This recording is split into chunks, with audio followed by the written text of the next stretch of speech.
This lamp is small, yet so powerful that we can use it to light up most scenes. So in this video, we're gonna test it out in 5 different scenarios to see if this is actually the only lamp you need. This is gonna be interesting.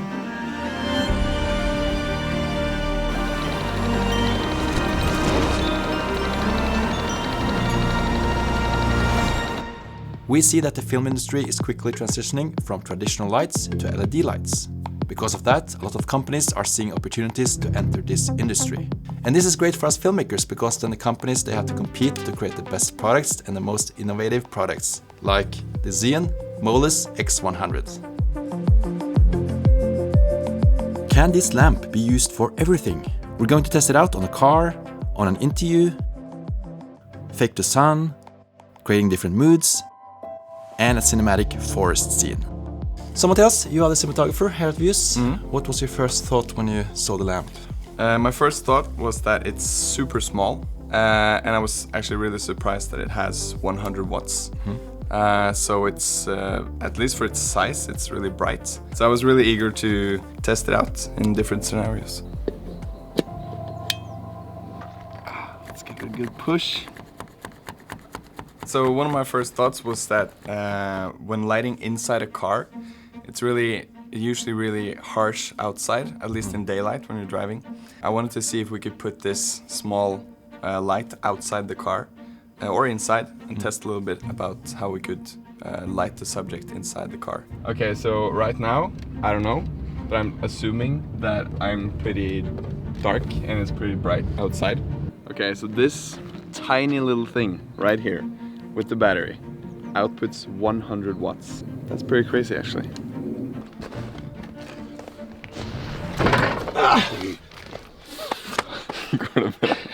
Okay, so this is with the light off. So now we're just gonna take a little bit of a lap and we'll see how it looks. Because sometimes you just want to have catch light in the eyes, just a little white reflection, so you kind of get more connected with your eyes, and then you don't actually need too much.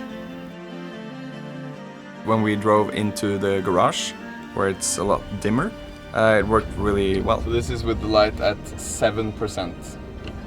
This is what it would be without it, so... Other 100 watts lamps, they are quite big. Yeah. So it would be hard to... Yeah, it would probably not be possible to mount on the outside of a car. Yeah, while driving. Yeah.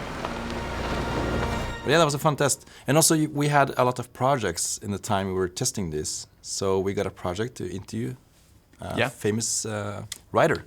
And you decided to bring... Yeah, that's also really nice because it's so small. It's like really easy to carry on like small shoots like that. It was just a small crew and we brought 3 of these, I think. And we only used 2.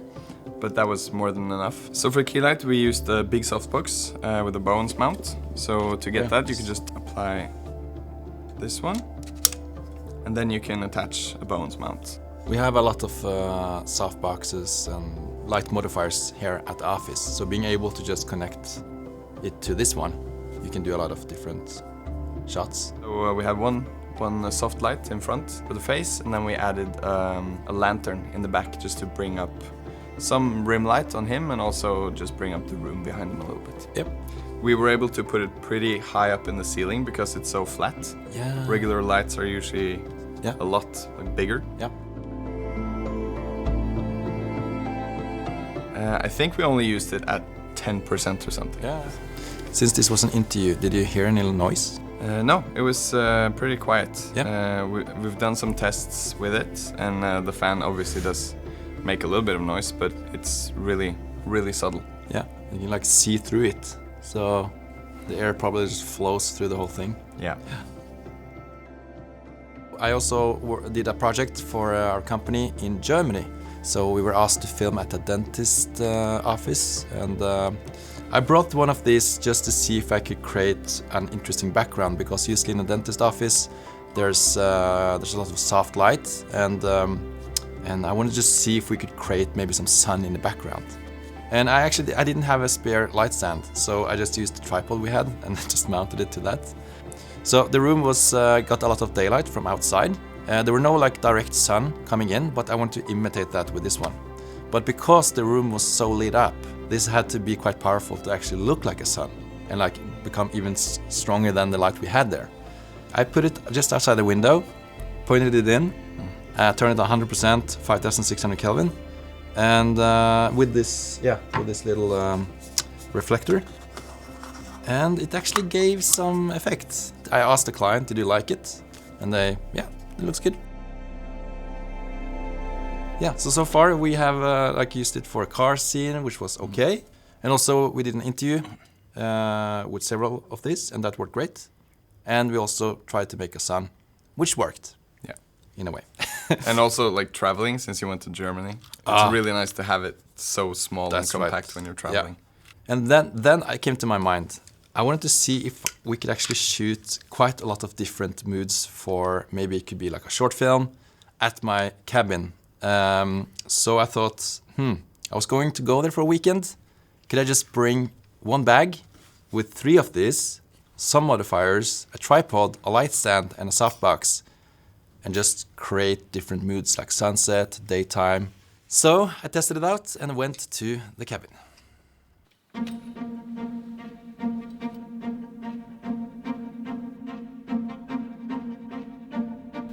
So the camera has now aperture 2.8 and ISO 400. It's 50% on the lamp, and already it looks quite good. I think what we miss is to have more ambient lights, because usually there are more windows in the house. So this lamp is gonna work as an ambient light, just lifting up the overall light in the room. So I'm using the fits that comes with the lamp. Just gotta add it in the corner here, bounce it in the wall.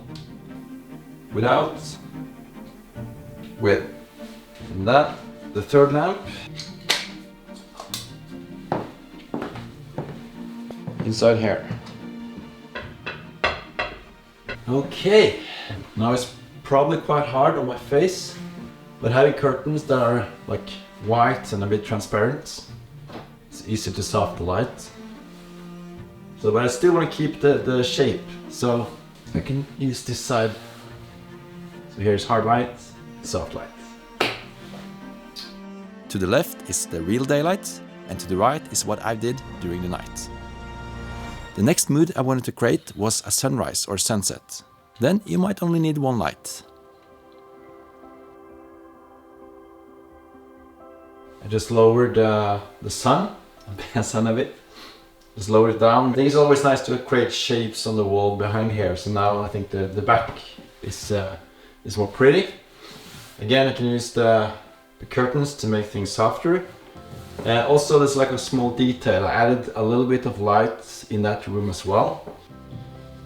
So this is without, which works, but this is with. And I just placed it here.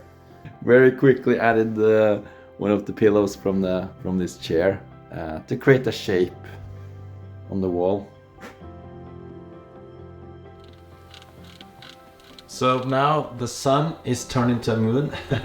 It's actually only 1%. The camera is still ISO 400 and aperture 2.8. I added some practicals. I turned on this. I have the candles just to show that it's evening. You just have to experiment. You know, this is always fun. Bring your friend, bring some lamps, experiment. You know, this is not much, like 1%. Just some practicals, there's nothing else. I'm gonna just make this soft now with the curtains and add this in the other room. Okay, so I just added the second ceiling lamp over here. It's so small, I can just place it on the shelf really easily. Pretending now that the moon comes from here. This is just ambient moonlight. You know, sometimes I think it's nice to have fun by yourself. Like now, my wife is in the other cabin, and she was like, "Are you gonna go and work now?" It's like, no, I'm gonna have my how do you call it? Lonely time. Lonely time. Yeah, then this is fun. This is fun. You don't always need to have a friend to do this. It's fun to do it yourself as well. Now I'm pretending it's moonlight, but let's see if I pretended that this was actually the warm light from the living room. That could give another feeling. Now it's 2700 Kelvin. Maybe when I'm alone, when I'm depressed, I'm in the cold light. And then when my mind comes up, oh, I should actually do something. Maybe I get in front into the warm light. So it's kind of a symbolic thing. So you can play with colors as well. Play with warm, cold light. And so many things you can do. I actually got so eager doing the test at the cabin, so I was like, oh, I want to do more. So I wanted to see also if I could light up a forest. Like not daytime, but that would be just too hard. But to see if I could create like an evening shot in the forest. The forest was pitch black. There's like no, this cabin is kind of deserted, so there's no lamps there. So only this, and to see if I could actually make a little scene where I'm walking through the forest. First of all, using this as like a backlight and stuff like that, but also to see if we can use a softbox and like follow me, and like someone could hold a softbox with this inside. I'm saying softbox with this inside because this is the smallest one. I mean this one with a softbox on, and follow me while I was walking to see if we can like create a constant fill.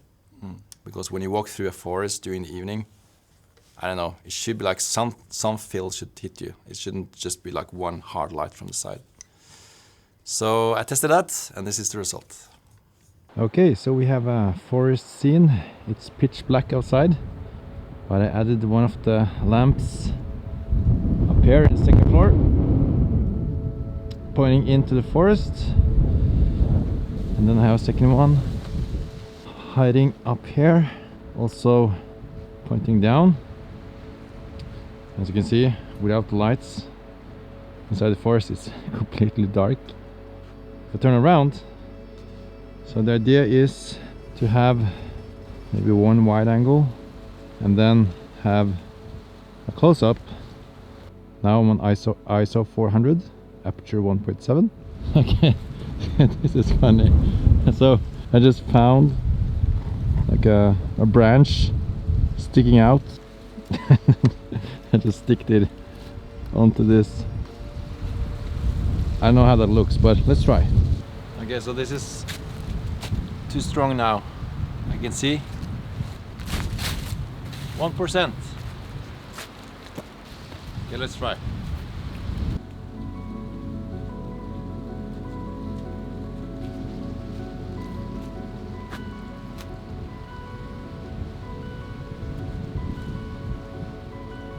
Hello? I have no idea how this looks. We'll see. Okay, that I look like a bad horror movie. The light is too close. It looks unnatural. I'm gonna place it a bit further back and not get too bright from this one. Let's try one more time. I just placed it in the branch. Well, it stays in place. Just it moves a little bit. That's the only problem. So this is the setup. It's so lightweighted and stuff, so it just keeps itself in the branch. That's the sidekick. That's backlight. Oh yeah, it's wiggling a little bit, but yeah, you don't see it because it's so soft.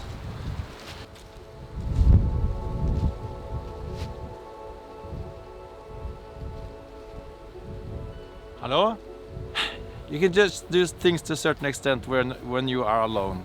But I'm gonna show you now without the softbox, so you just see the difference. Maybe actually we don't need a softbox. Let's see. I'm gonna turn it off. Okay, so 1, 2, 3. Okay, so this is without the softbox. Could work as well. Bit more dramatic. If you were two persons, like one person could follow me with the softbox and create a little bit of fill while I was walking. Because as you can see, the softbox was moving a lot in the branch, but you couldn't see that in the shot. Maybe I can actually ask my wife to do that. Well, I have to ask. We'll see.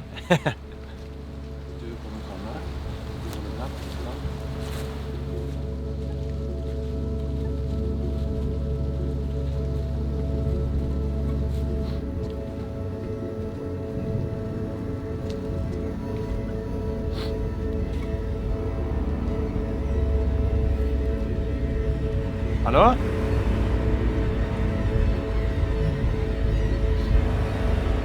Hallå?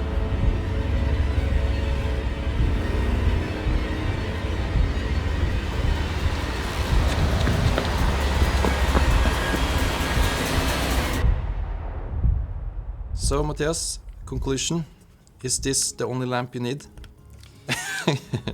I would actually kind of say yes, that it could be like, if you, it depends a little bit on what you're doing. If you're not doing big shoots, like big commercial shoots, I would actually kind of say yes, because it's you could definitely do pretty much everything with these. Maybe let's 2 of these. You can do a lot of things. And also that you have, you know, it's easy to adjust, dim the lights, and you can also adjust the color temperature. And it's just, and the battery and stuff, it's Yeah, I really like that you have the possibility of using the battery. Just makes it so much more portable. And if you just need some quick, just to put the light up somewhere, and it's like a little bit easy, or it's like hard to have a power source. It's really nice to be able to just put the battery on. So you can use like a V-mount battery and a USB port inside this. But then you need cables, and when you have cables and an extra battery, it becomes bigger. So it's having this like one thing instead of having cables is nice. And as you can see, like sometimes we actually only use 10% of the strength, which means 5 hours. Yeah, at least over 5 hours, I think, on the fully charged battery. So yeah, I'm super stoked. The only thing I don't know about is how durable it is. Yeah. Because the smaller things get, sometimes it's easier to break them as well. I've just seen some videos on YouTube who has been saying that when you dim it down, the color temperature changes a bit. So when it's 1%, you see it's quite warm. Yeah. We go up a little bit, and there, changes. But that's only at 6, and then it gets better again. Maybe they will make an update for that or something. So this was our test with the lamp. Hope you enjoyed it. And again, remember, it is sponsored by Zhiyun. So know that this is not a review. It's just based on our experience, and we want to show you guys how they worked and do tests with them, as we usually do on this channel. I've seen that some of you have been wondering about the music we use in our videos, and we use Epidemic Sound for, so to say, every video. So if you want to check them out with a 30 days free trial, there's a link in the description. And check out our previous videos. We made one with the DJI Flex system, the camera, the 4D. And we also made a video about 5 tips when you're shooting a music video. Check that out as well. I add some thumbnails or something in the picture here, and we'll see you again. Okay, ha det bra!